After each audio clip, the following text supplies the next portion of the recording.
Key points, I mean, don't plant them on no moisture.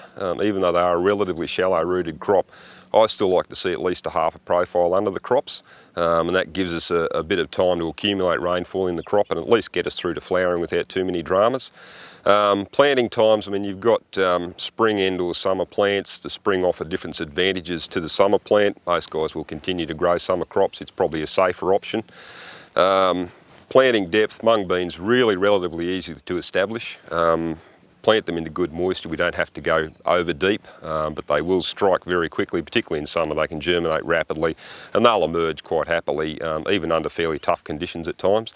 The most important thing is to get an even plant stand. That's probably more important than having a really high population. But you know, we try and establish certainly over 20 plants per square metre in mung beans, and that is critical, but also the evenness of germination, the evenness of it coming up, that leads to an even crop at the end.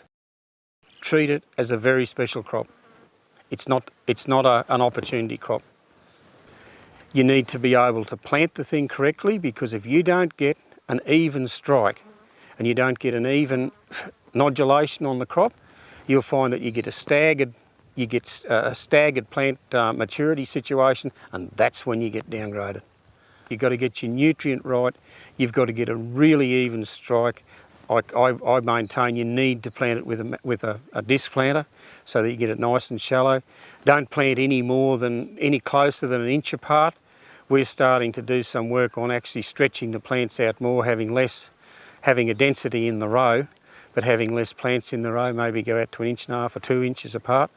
And I think they're the sort of things that tend to get us an average crop, and that's what I'm after.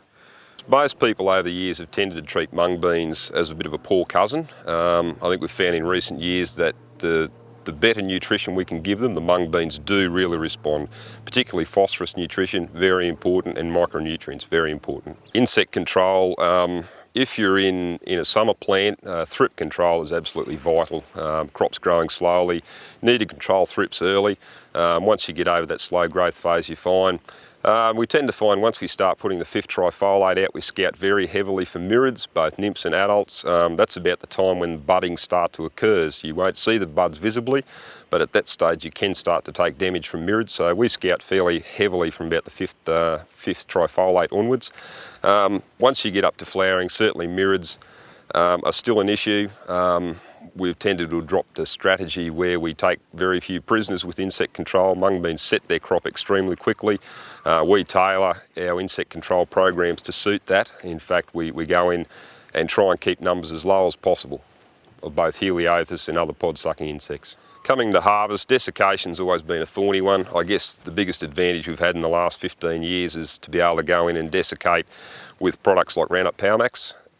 It's made a big difference to our harvest efficiency. It's made a big difference to the quality of the crop. Timing of desiccation is fairly important, but we're now trying to wait until we've got over 85% of brown pods, hopefully towards 90%. Wrinkled beans are a bit of an issue, and we think if we get our desiccation right, we can improve on the quality.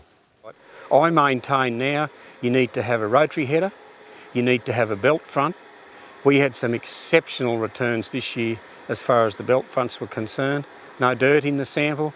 And you need to pick your paddock that it's reasonably level, because if you want to get all your beans, you need to have a fairly level surface, and that's pre-management of the crop. I think the other thing is that defoliation has to be handled correctly, because if you go in and harvest too early and get sticky juice on the beans, you'll get downgraded. So everything needs to be right. So when you defoliate, although our weather forecasters aren't always right, you need to be looking at a window after 15 days to be able to harvest that crop without moisture in it.